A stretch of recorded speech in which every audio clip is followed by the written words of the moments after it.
how to make your speech a good speech. Our next speaker has had the same problem and spent many years in Toastmasters trying to find out the solution to create good speeches. One day he had a discussion with his mentor that transformed his approach to making speeches. Today you will learn about that approach, discover a whole new way to look at speeches, and find out how easy it is to create a good speech. And now please join me in welcoming our next speaker, Tim Wilson.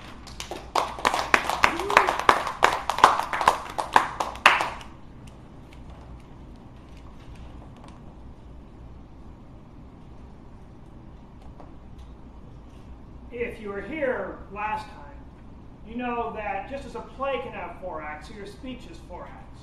There's an A act, a C act, a T act, and an S act. A, C, T, S, and they occur at that place in your speech. 1, 2, 3, 4, A, C, T, and S. Does that make sense? Okay. So there are 4 acts to your speech, and this is the way you create a good speech, these 4 acts. And the first act, the A act, is all about getting the audience's attention. First thing you have to do is get the audience's attention while you're up there. And you get the audience's attention by using the you.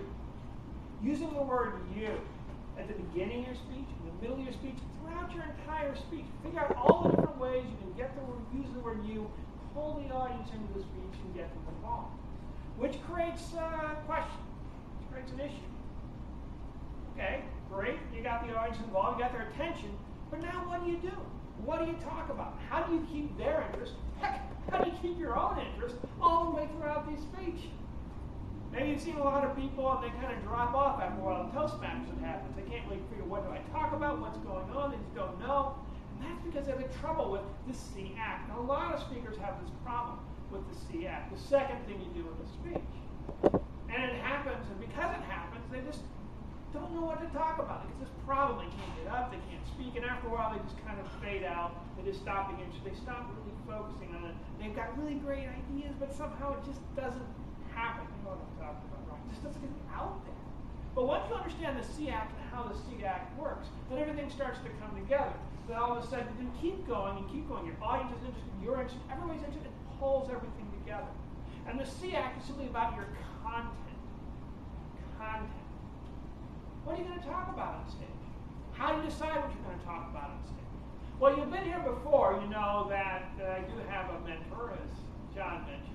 His name is Bob. He's a tall guy, blonde hair. Ken knows him. Yeah. We meet at Starbucks every now and then. And he was talking about the importance of content. So, Tim, you got to have to understand content. Content is so important. Make sure you have good content. So, okay, great, Bob. How do I get good content? How do I make that content happen? Bob simply said, Tim, find your passion, find your speech. Now, before Rocky was talking, you might wonder, what is this passion thing anyway? What does this have to do? Well, Rocky's had a good example of it, that passion thing, things that get you joy, things that get you excited, things that get you interested. That's what your passion is. That's what your speech should be about. So that creates the question, okay, well, great, Tim, if that's what passion is, fine, but then how do you find that passion? Where do you look for it? And again, Bob helped me out with this. It's kind of a long way of explaining it, but it helped a lot. And just kind of come along and picture this, do this little imagination thing. You'll understand a little bit better about where you find that passion from, where all these speeches come from. So just to start out, imagine you're at a big party. Okay? Big party. Like one of your Toastmasters. Huge party going. Everybody is talking at this party. Everybody's talking to everybody else. And they're all talking about different things.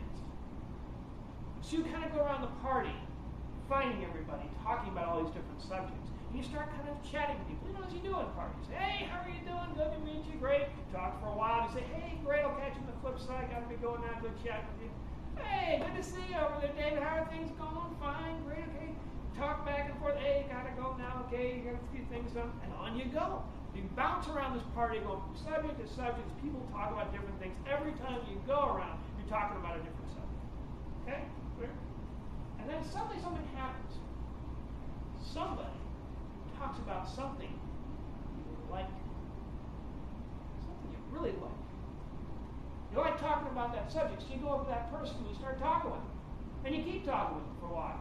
And you keep on going. 15 minutes, 20 minutes, 25 minutes, go on for a while. It starts to get a little bit awkward. You don't care because you still want to talk about that subject. So finally the other person gives up. It's like, oh, I got to go. And they just leave. But you still want to talk about that subject. So you find anybody else at the party you can. You go up to them, you start talking to them for a while. You start going into it, etc. 15 minutes, 20 minutes, starts wearing down. Like, okay, I got to go. So, okay, fine, but you still want to talk about that subject. In fact, that's what you want to talk about. That subject you hit on is the thing you most want to talk about, the thing you're most interested in. And you go around the whole party, find anybody will talk to you about that subject. And if they won't talk to you about it, you start up the conversation. You start getting into it. Hey, how are you doing? I want to talk about this. And keep on going and going. After a while, it's very, very late. You've been talking about people on that subject the whole time. Now the party's dying down. People are starting to leave. They're going out to their cars. You follow them out to their cars, still talking about that subject. They're getting into their cars, you're talking to them about that subject. And finally, as they're driving away, you're yelling your last thoughts on that subject. You still really want to talk about it. Picture that? Here's the thing. Whatever subject you're now thinking of, that's what you should talk about. You picture yourself going to this party and talk about something, and some subject comes up. What is that subject? Maybe it's about sexual equality. It's a passionate subject. Something gets you excited. Something gets you going. It's really important to you. Really personal, really powerful, and you've got to talk about it. Maybe it's about getting people happy, the importance of happiness, and how that's powerful, and how that can be life-changing. That's what it's about. Whatever it is. Now, maybe now you're wondering, Tim, well, wait a minute. What if I don't know what that subject is? What if I don't know what that incredible subject is? How am I to find out? I had the same question for Bob. I said, okay, Bob, how do I find out what that subject is? You don't know about it. And you go around the party, you can't think of whoever it is. Simple thing. It simply says, ask a friend. Ask one of your friends, any friend. And just ask, what do I like to talk about? And your friend will probably say, look, you know what you like to talk about. It's what you keep on going on and on and on. Can't shut you up about it when you start talking about that subject. So don't worry. If you don't know what you're passionate about, your friends definitely do. And once you started to do it, I started doing that, then I started to get that passion, that excitement. And I just took over. On stage, it was simple to get up and talk anytime I wanted because I was passionate about and interested in that subject. And why don't you do it the same sort of thing? You find your passion, you find your speech. Exactly as Arnold Schwarzenegger found out, as you will find out. You find your passion, you find your speech. It's a simple thing to do. Figure out what your passion is. Once you do that, the pressure's off you. Because you don't have to make up things, you don't have to research your topic and all those sort of Toastmastery things. You know your topic. You love your topic. It's exciting. You really want to talk about that subject. So that's great. Now you got the CAT, content. Find your passion, find your speech. But there's something that's still missing. Okay, you got all this great content, fantastic, but what do you do with it? How do people use it? How are they going to apply to it? What's the next step? Where do they go with all this content? Well, that's about the TACT. And the TACT is something most speakers don't do, but if you put this into your speech, your audience will thank you. In a couple of weeks, we'll learn about that.